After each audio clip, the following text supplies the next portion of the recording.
Hi there, and welcome to the Skylight Books author reading series.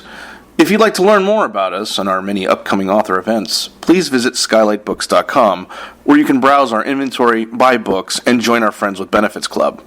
You can also follow us on Twitter, Tumblr, and Facebook. To speak to a real live bookseller like me, please call 323-660-1175. Thanks for your support, and enjoy. We have two wonderful gentlemen joining us tonight. Novelist, short story writer, and journalist Santiago Gamboa was born in Colombia in 1965. His American debut, published by Europa in 2012, was the novel Necropolis, winner of the Otra Oria Literary Prize. He's also the author of Night Prayers. And joining him is Andy Greenwald, the author, critic, podcaster, and screenwriter. From 2011 to 2015, he was a staff writer and principal TV writer for Grantland, and he now hosts the podcast The Watch on The Ringer. And they are here to talk about Gamboa's new book, Return to the Dark Valley, which imagines a sharp and at times dark sense of humor, a new Colombia that welcomes its children scattered across the world with advertising promises you must read. Gamboa. Here they are.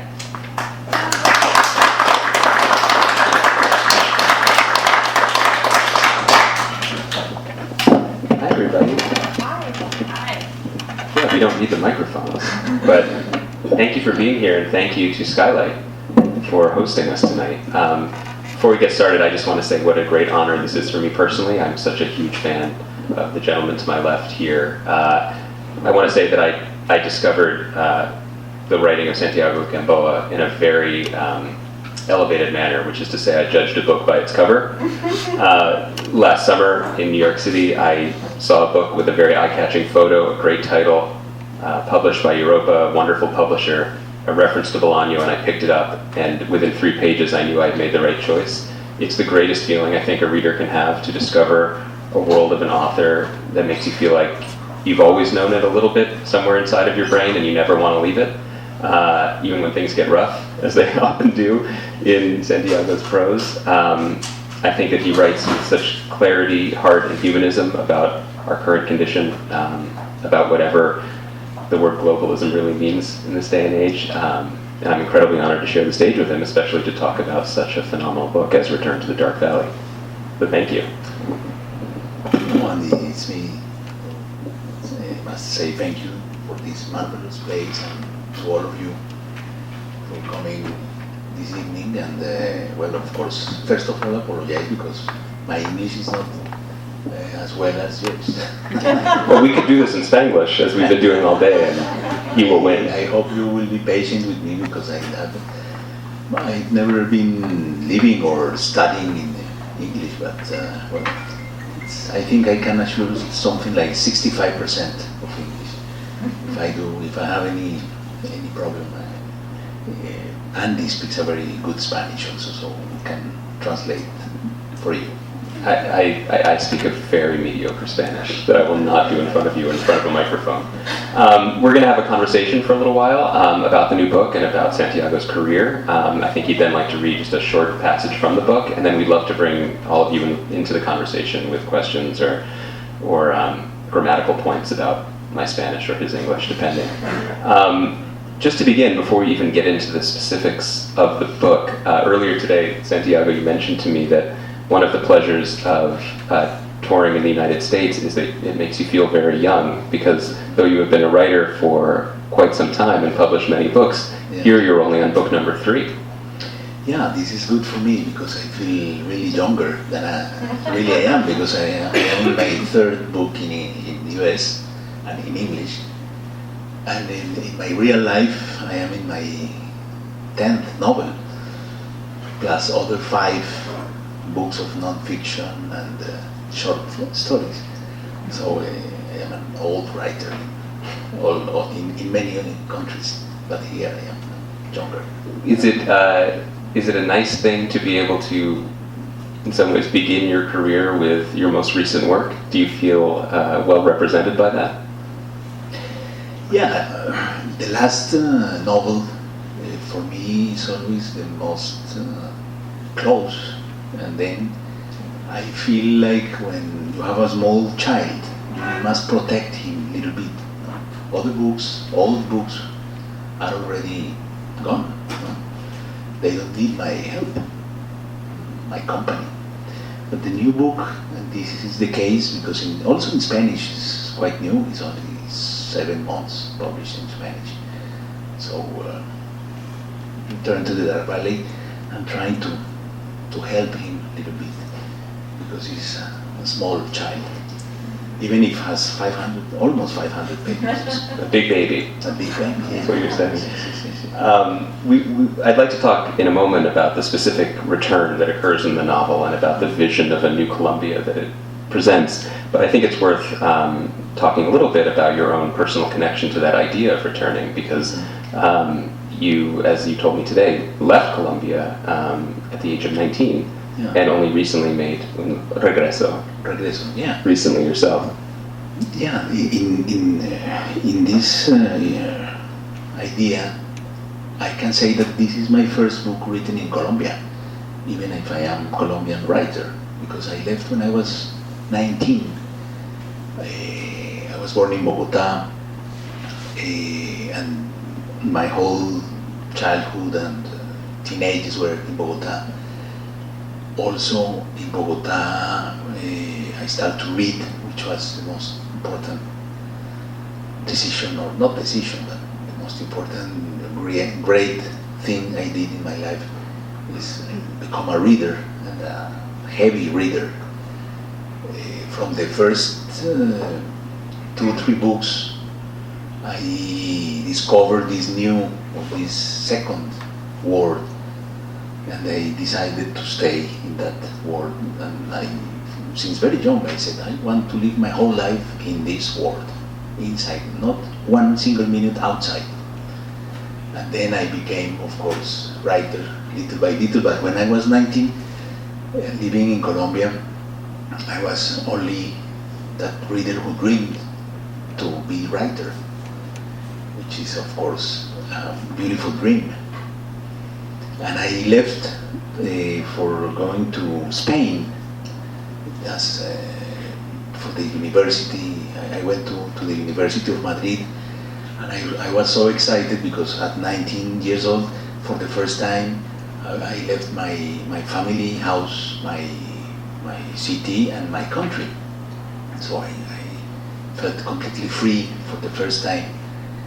I was a little bit scared, of course, also, but I was completely free to do finally my own life. And with this distance, I started to write in a serious way, which meant for me on those ages, and probably today also, is to have a project and to do that project. And my project was to write novels. My first publication was a novel, not a short story. Usually writers start with the short stories, which are, so to do a good short story is very hard, but it's easier to write 25 pages is easier than 300. But I said, no, I want to write a novel. This must be my first book. So I started to, of course, to discover what meant that decision. And trying to find my own way to be writer, because I think this is the first thing that a young writer must do, to discover his own way to be writer. It's not possible to use other ways, because other ways are already busy, and you must do something original that comes from you. So it was for me very interesting, all those experiences. At the same time, I was growing in another country, far away from my region, from my original place, discovering new things and becoming someone else. Probably the most important thing for me was discover that it was much more interesting and much more deep and profound to be Latin American than only be Colombian. When I was living in Colombia, I was not almost aware to be Latin American. But when I went to Madrid, it was an incredible anecdote. I was in the university 2 or 3 months after my arrival. And one day, a Spanish friend, 2 Spanish friends arrived very excited to me and saying, Santiago, in French philology, because I was studying Spanish philology, said, Santiago, you must come. In French philology, there is an Argentinian. And I said, yes. For them, it was they considered it was an important information for me. I've never seen, in that period, an Argentinian in my life. But I said, okay, let's go to see that Argentinian. I've never seen one. And I went there, and when I shook hands with that Argentinian, it was something very strong, like an invisible line. And from one side, that Argentinian and me were, and in the other side was Spain and the Spanish people. And then I said, yes, this Argentinian and me, we belong to the same ideas, the region, history. We share many things. Of course, I've never been in Argentina, but I've read Argentinian writers. Same for him. Hasn't never been Colombian for him. Was probably even afraid of me. And then after that, to this group arrived also a Peruvian and a Chilean, and we discovered, I think, together that it was much more profound, this feeling of being Latin American. And then I connect with the writers. I was reading with all my admiration the big Latin American writers that we call the boom: Carlos Fuentes, García Márquez, Vargas Llosa, Guillermo Cabrera Infante, and many others from other countries. And the most incredible thing was that they were young. They were 60s, 58. So, and they came very often to Spain. So it was possible to go in a place and with a book and to have a signature and hear what they were talking about, and it was an incredible experience for me. That, and then I felt this Latin American identity very strong, related with those authors, and I said I want to be part of this tradition as a writer. I think we can read from all over the tradition, so we are obligated to do that. But the most important is always the tradition in the same language that you are going to write. So I was, of course, reading many other writers from many other countries, but the Latin American writers were so important for me because of that, because they were their talent was expressed in the same language I wanted to write. So it was very important for me. So all these elements were creating my idea of writing. The travel, because living in another country was very important for me. Then the relation with the region, like Latin America, and the relation with the best culture and literature of that region. And with all this, I started to write my first novel in the 80s. You can imagine it was in a typewriter machine. And it was even a physical effort. It was not only intellectual. And it was very, for me, it was very hard, and sometimes for a long period of my life, of those ages, my project was different. Sometimes the novel had 800 pages. 1 year later, it was 300 pages only, and then again 600. And little by little, I started to deal with this kind of monster who is a first novel. And then the big dream to publish that, which is very difficult for a young writer, unknown, to arrive with this and to give to someone else, and then wait. Because the talent, you don't know if you have it or not. It's the others who give you the position or the. Yeah. So it was very interesting. It was sad sometimes beautiful, and well, finally I published my first book. But after, and it was well received. But after a first book well received is a big problem also, because everybody's waiting your second book. Yes. And some are like snipers, waiting in the curve. So, well, but this is more or less how I started with my writing and with my travel in life.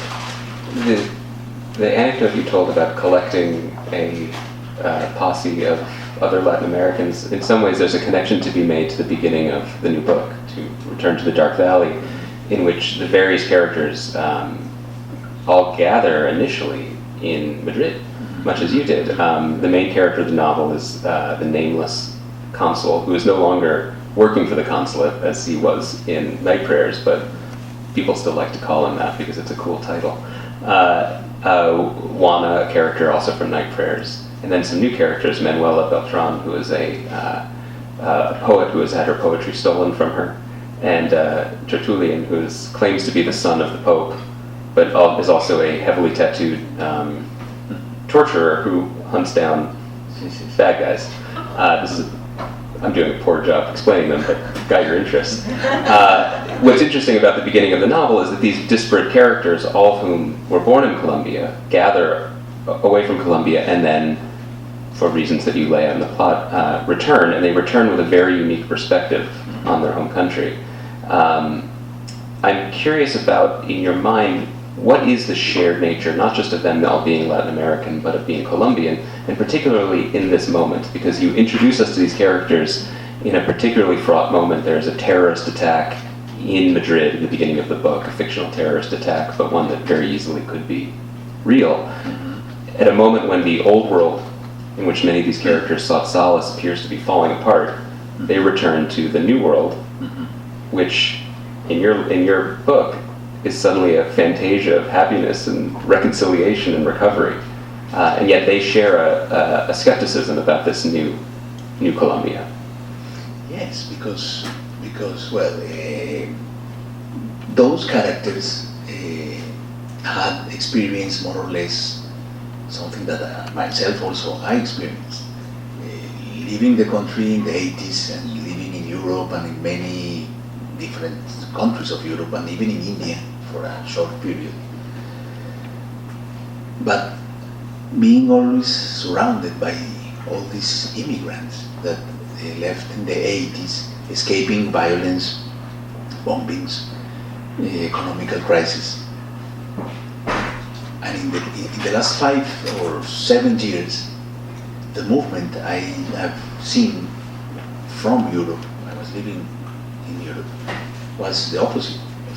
All those immigrants were coming back to Colombia because in the 80s Europe was like our future, but in 2010 it's like, no, we were the future of them, because now the bombing is in their cities and the economic crisis is in their societies and the violence is in those places. So many people is coming back, but it's not a beautiful dream. It's even sad. I have now, well, of course, myself, I also returned to Colombia 2.5 years ago, but for different reasons, but this is another story. I see, in those years I have seen people coming back. And in the airports, for instance, there are a lot of groups of familiar groups waiting the relative who is coming back after 20 years. And it's very, it's beautiful to see these people. 2 hours, they arrive 2 hours before, with their training with music, even with a small freezer full of beers, and a chair for the grandmother. And they wait and they wait, and they have this welcome to their country. And finally, the person arrives, and it's with a child in the hand, almost always. And I can feel that there is something sad inside, because these people who comes back with the hands empty, without any, because they were, most of them, coming back from Spain, where they have been working for 2 decades, and they probably, most of them, lost their houses in this economical crisis in Spain. But also from Italy, from Greece, from Portugal. Less people from France, but in France the immigration was different, was most political than economic. So looking these movements in the opposite sense of the 80s, I wanted to write a story of characters that were in the middle of this crowd, but coming back or returning to the country for different reasons, no?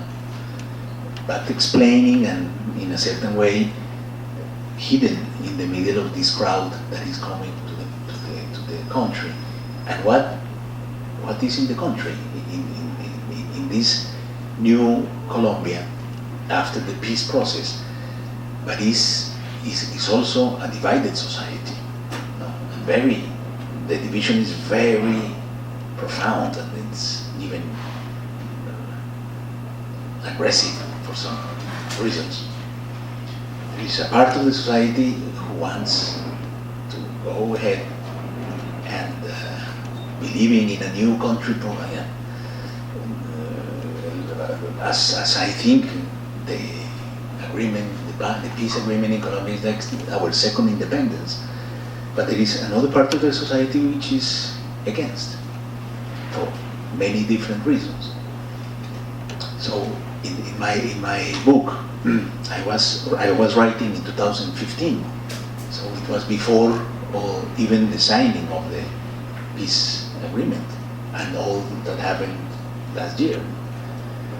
So I was in 2015 I was imagining this country reconciliated, when all the patterns were new, and now the big pattern was the forgiveness.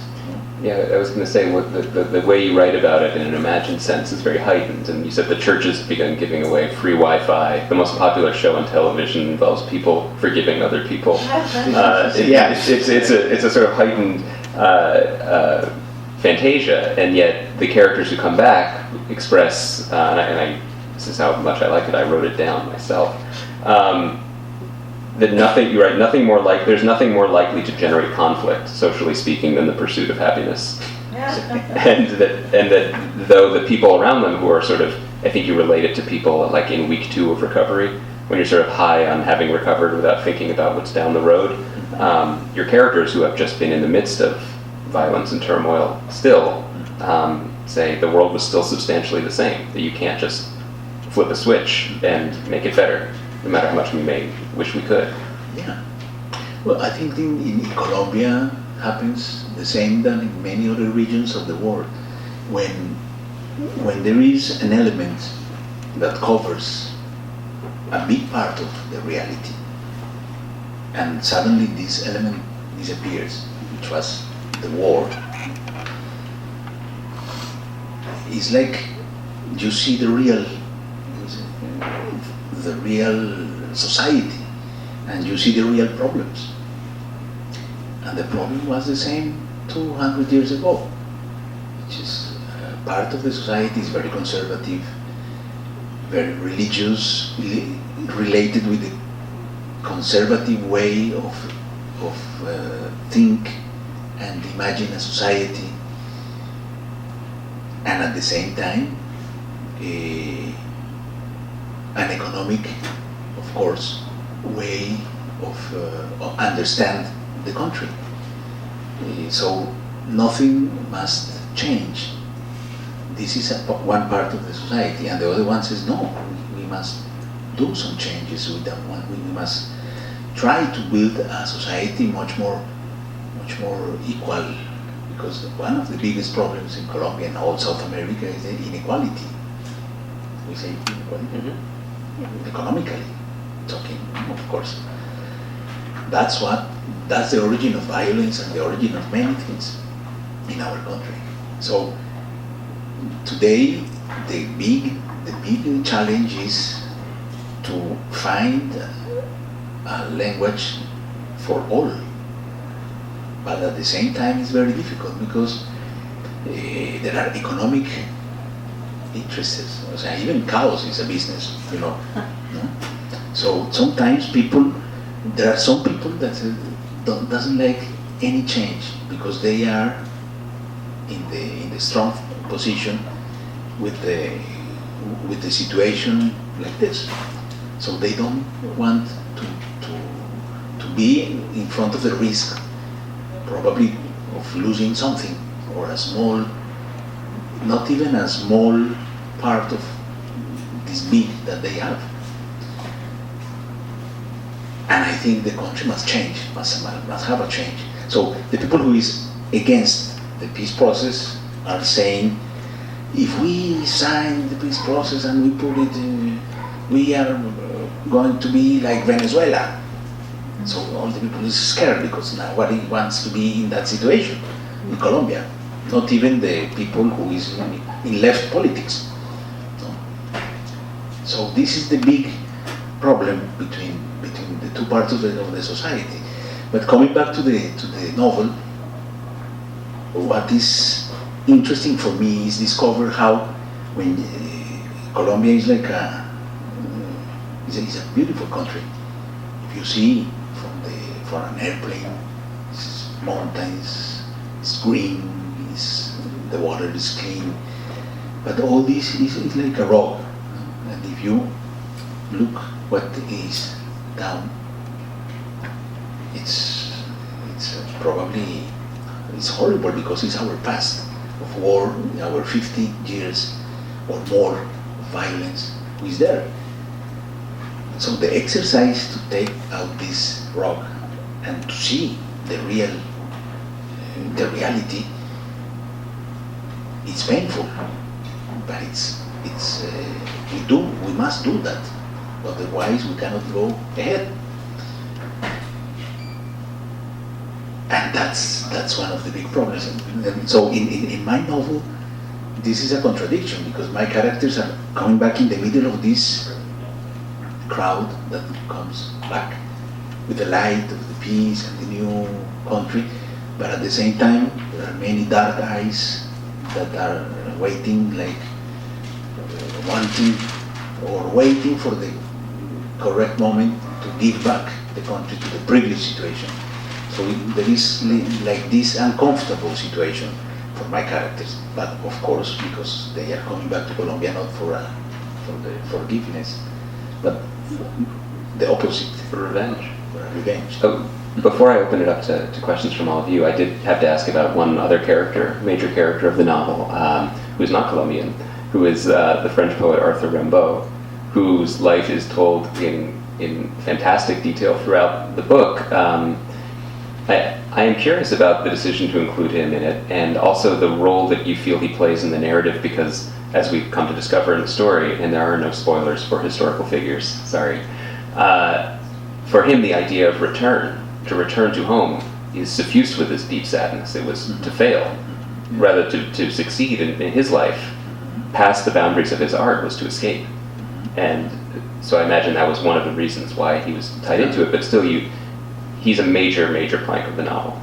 Yes, well, I like, in my novels, always have like a dialogue with some classic form or classics in literature. So even talking with very contemporary problems or dealing with contemporary points of view of life or the world like it is, I like also have this mirror with things that comes from the past. And in this case, it's for me very important. The French poet Rimbaud, because for many reasons. My book, my novel, Return to the Dark Valley, the title comes from a quotation from William Blake, which actually I want to read you in order to understand better, because we have been talking about migration and life elsewhere and in different places, and how life can be in a certain way defining the travel, because many philosophers compare the life as a long travel, and some of them say also that when we burn, we arrive to our first foreign country. So life must be a long migration, and the return, in that point of view, was at the end of the life. We return to the same point we were before. And this is a problem. This idea of return is also a literary question from the beginning. It's the literary question of Homer in Odyssey. Odyssey. In Odyssey. So my Spanish The return. He speaks very good Spanish. Right. No, I'm sorry about pronunciation. So if you see Odyssey is the first big story of a return. And after Odyssey, the whole history of literature and philosophy is around these ideas. Ithaca is a symbol also, is a metaphor of a place where we want to return. But it's a literary question because it doesn't exist in the real life, because we cannot return, because we are not anymore the same, because time changes. And time is also the big theme of literature and poetry. So we are not anymore the same. So return is a poetical idea. It's a poetical question. And poetical questions or literary questions used to have literary answers, of course. That's why in my novel I introduce Rimbaud as one of for me, the first travelers of the 20th century, even if he traveled in the 19th century, and also the literary answer of the return. But this is the quotation of William Blake that Rimbaud, of course, read when he was living in London, and it comes from William Blake. And thinking in this idea of migration, we have these verses. That man should labor and sorrow and learn and forget and return to the dark valley whence he came to begin his labors anew. So those verbs, no? Labor and sorrow. And I love this, learn and forget and return to the dark valley. I think all this book is trying to explain these verbs, no? Labor and sorrow and learn and forget and return to the dark valley. This is a long journey in a whole life. No? So Rimbaud was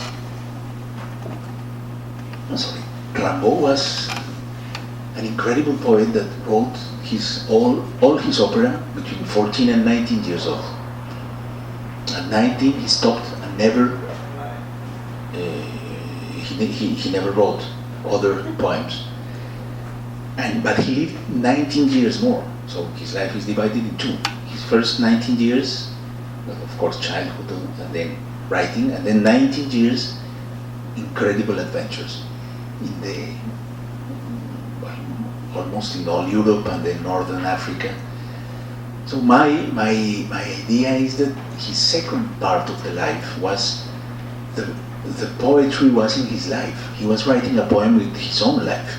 he was not writing, but he was living inside a big poem. And when I write the second part of his life, he's trying also to discover that poetry in his life. And I discovered that poetry in his life, looking his life through characters from my own world. Because for the young Colombian poet Manuela, who is one of the main characters, she's also young poet saved by poetry. This is an idea for me very important, how literature and poetry can be a shelter for people. How literature is a way of exercise spirituality, and in that way can save desperate people, like Rimbaud. Rimbaud was looking for something which was completely beyond his own life and probably forces, and he was trying to get there first with the poems, and then with his incredible travels and incredible adventures. And these migrants in 2015, 2014 are doing other travels, but are also doing those also they are also looking for something which is beyond them, and trying to arrive to some place where they can probably feel safely or happy. And this idea of having a mirror from Rimbaud and his poetry with the contemporary characters is also built by the fact that the story returns itself, no? Not only human beings, but this collective of human beings that we call history. Because in the 19th century, when Rimbaud left Europe, Europe was destroyed. It was the war between Germany and France, the destruction of the whole of the system of politics in France. And today, Europe is, with the terrorism, with the bombings, with the violence, their economical crisis is almost finishing with this idea of welfare state that they had. The migrations, the people, desperate people coming from the war in Middle East, the others that live for return to their places, to their countries of origin. And in the middle of all of that, Europe itself, the people from South Europe, immigration, the young people from Italy, Spain, Portugal, Greece, they are now migrators to the north of Europe, which is rich.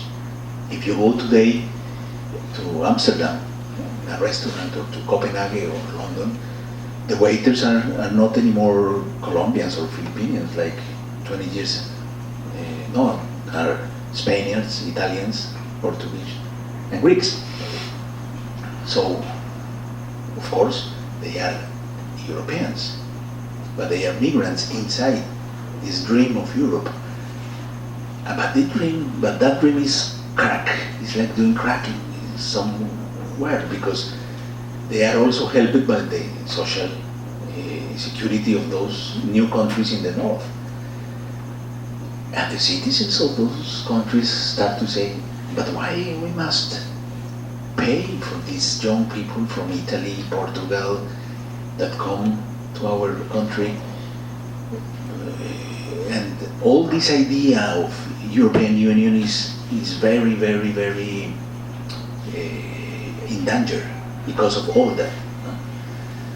So it's, I think history has also his returns, not only us as human beings, and literature also comes back to the same themes and issues, and the return itself is a poetic idea, because we want to return to something that we can call probably a lost paradise. And what's that?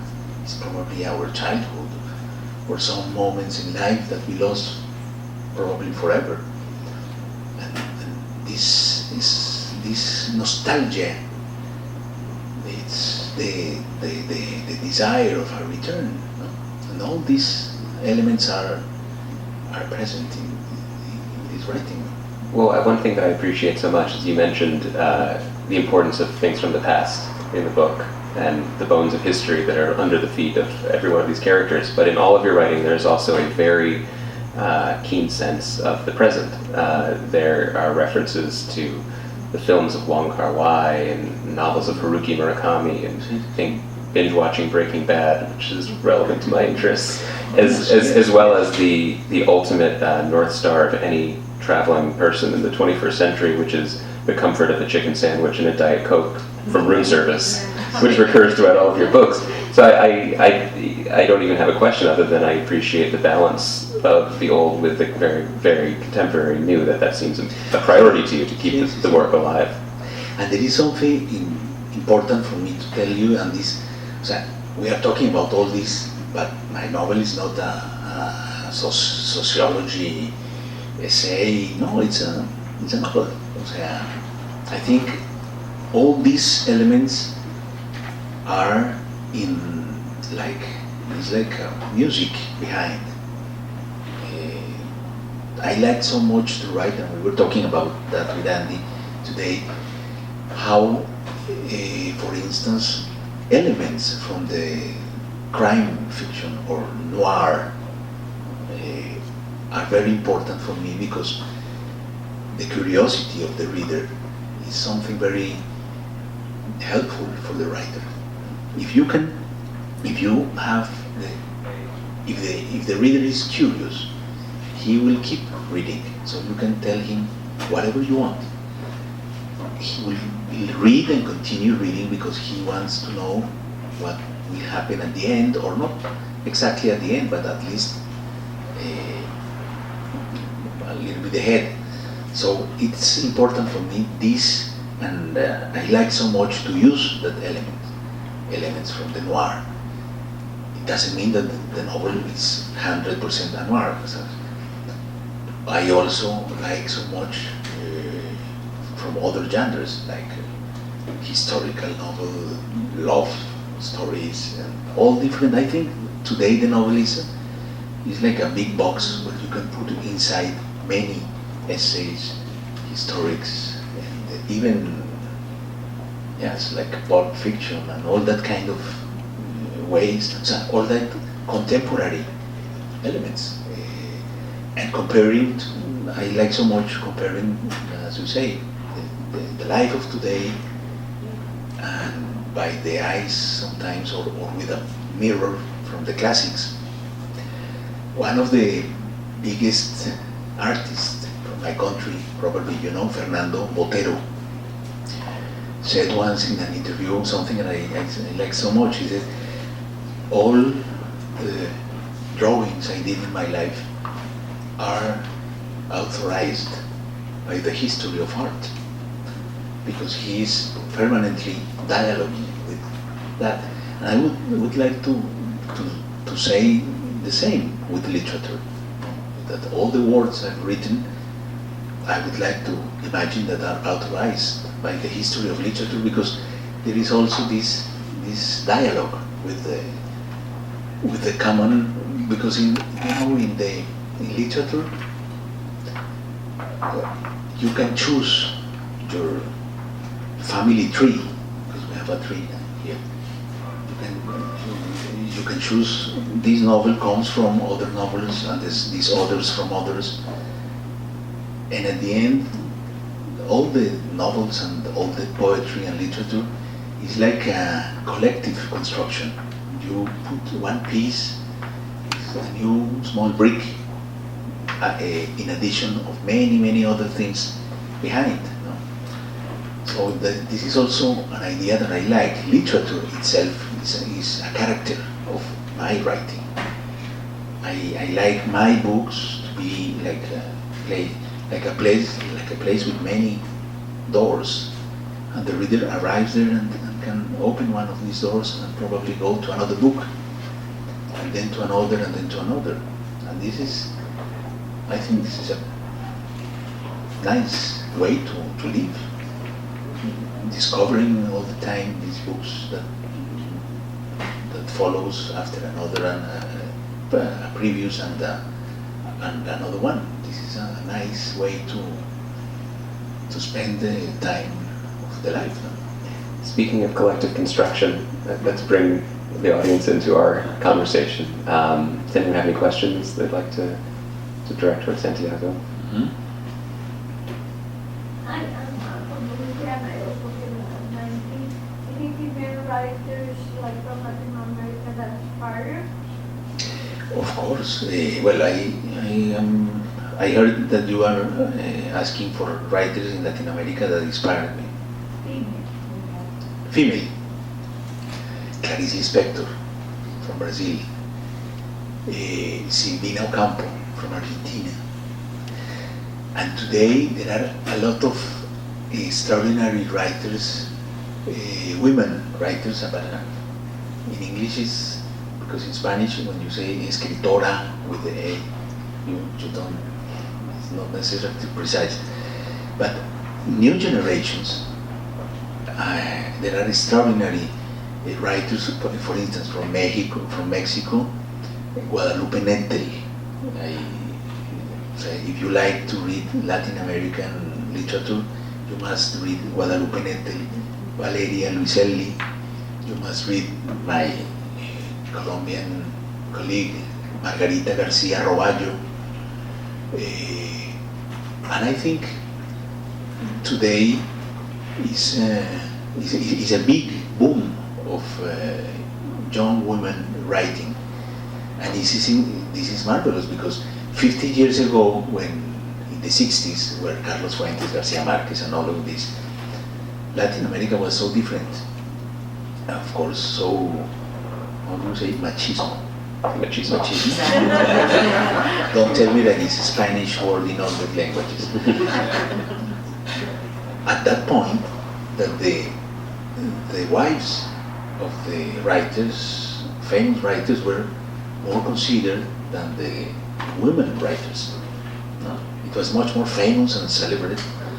The wife of Garcia Marquez or Vargas Llosa, well, Vargas Llosa today is even more than, I don't know, than Clarice Lispector, for instance, who was a writer, woman. So I think today is not anymore like this. Of course, we are far away from the perfect world, but it's an important way. Yeah. Mm-hmm. I have two questions. The first one is, you talked about your earlier writings. Only 3 of your books have been translated into English. Are there any plans to translate your earlier works into English? 1. And 2, you read the quote from William Blake from your book, but there's another quote by Roberto Bolaño, who's another very famous Latin American writer. Yeah, of course. Well, first question, it depends. To be translated, all the books translated, it depends not on me. In a certain way, it depends on you, the readers. Of course, if the publisher house understands that the readers wants to read more, they will publish, and I will be happy. And then for the second quotation,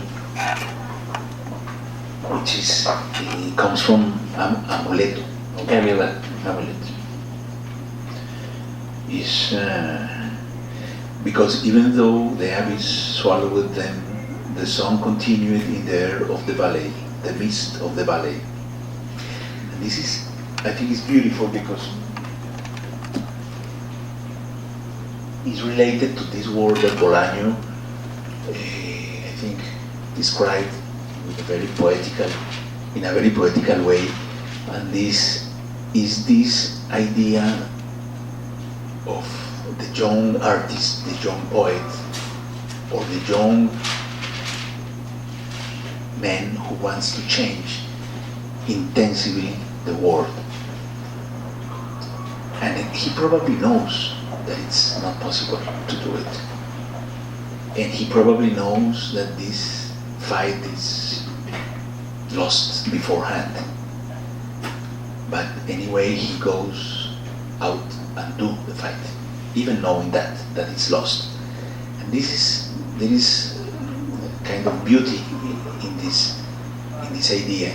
And when Bolaño talks about the valley, it's because Latin America is seen like a long valley where all those young dreamers were there trying to change, but when the person who is talking arrives, they are not anymore there. The valley is alone, but there is still the song they were singing when they were there.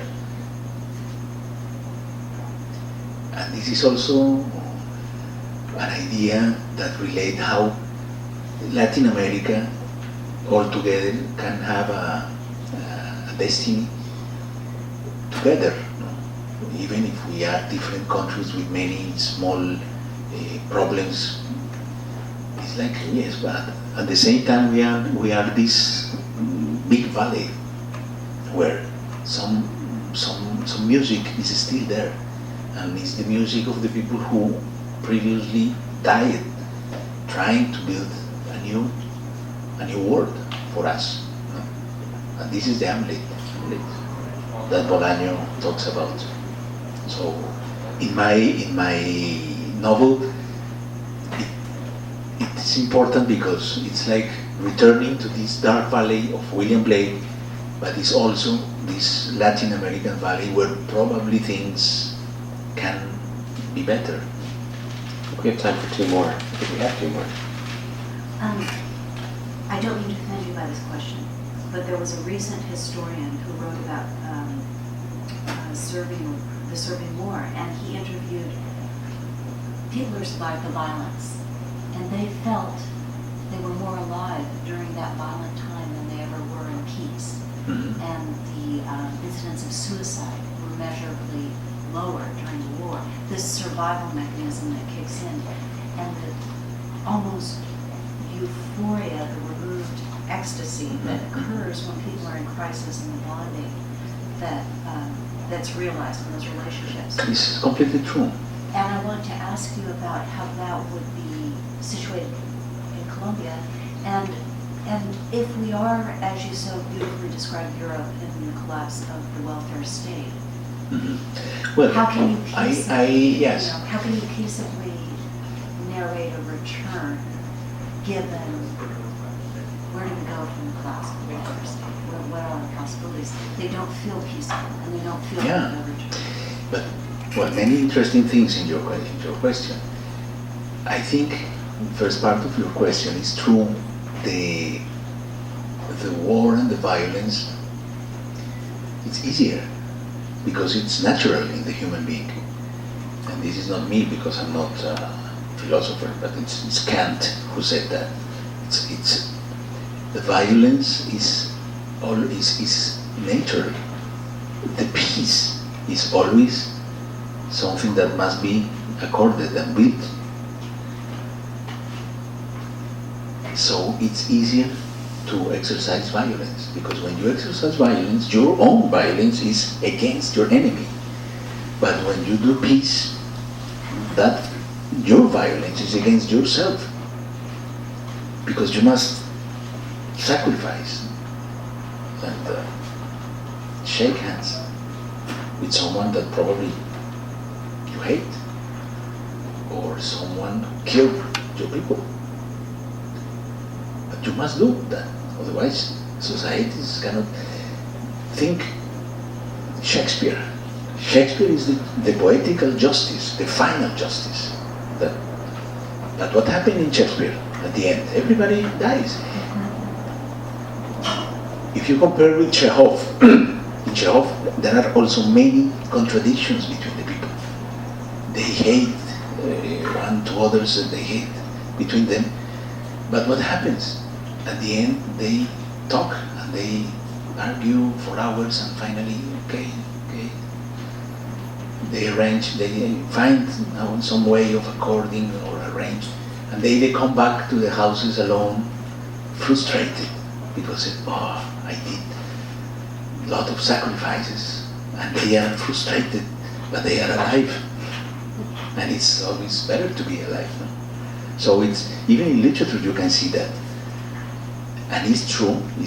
And then the violence, I always felt a contradiction with this idea of Rousseau, Jean-Jacques Rousseau.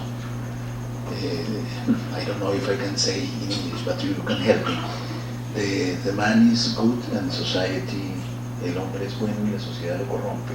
The man is good, the society breaks it? It's Breaks, it's broken. This is a romantic idea, but I think it's the opposite. As Kant said, the man is violent in his nature, and the society educate him.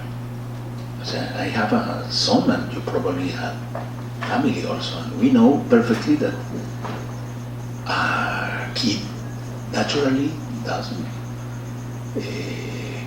If he has a problem with another kid for a toy, they don't sit down and talk until they have an agreement. No, this is something that you must put inside with the education, because it's not nature.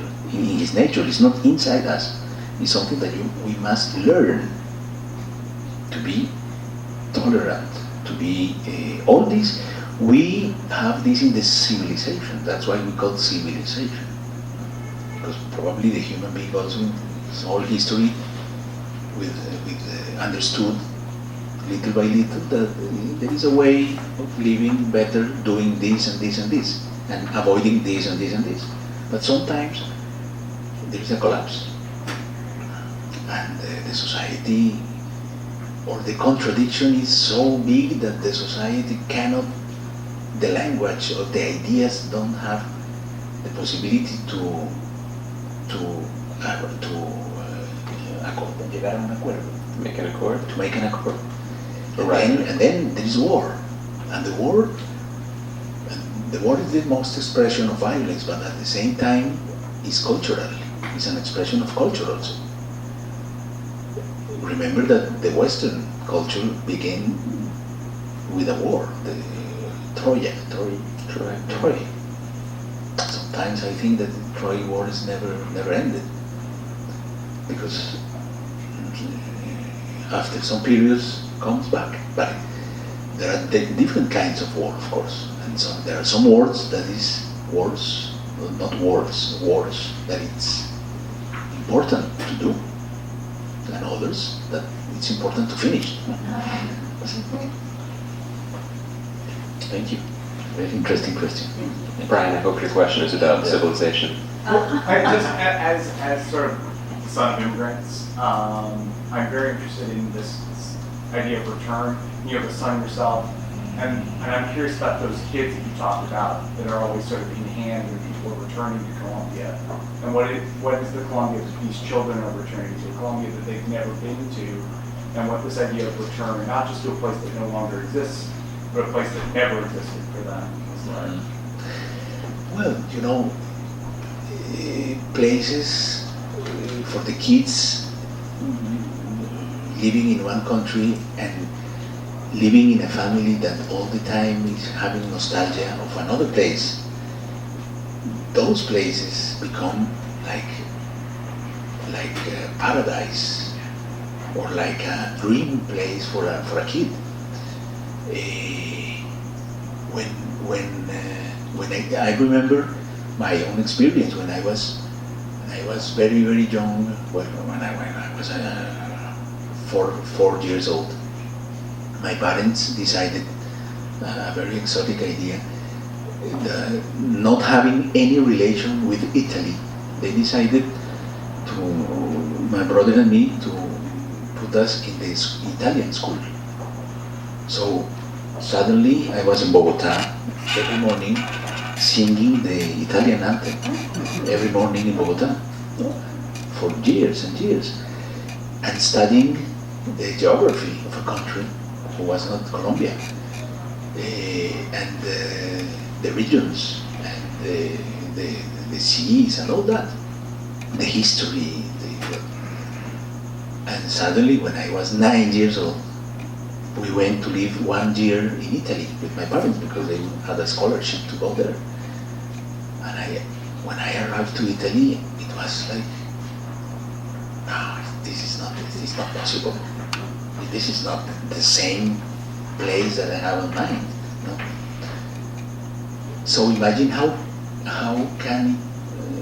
big is for a kid who listen to his parents every day and the friends of his parents talking and dreaming and with the nostalgia of one place and doing things like in this place and cooking the kitchen of this place. No, I remember in France, in Paris, economic migrators, they reproduce the Colombian life in an incredible way. I think they are the real Colombians, much more than the Colombians in Colombia. No, they are professional Colombians. Because they are Colombians every second, every minute of the day, and they feel aggressed by other uses or forms to live. And this is incredible. And the kids, when arrive to the country, I think that the country is so small for their imagination and for their dreams. Thank you. Well, I want to thank every one of you here for being with us tonight, and especially would like to thank Santiago for joining us. It's an honor to speak to him, and I encourage everyone to not just forget the new novel. Thank you for this. And thank you to Skylar.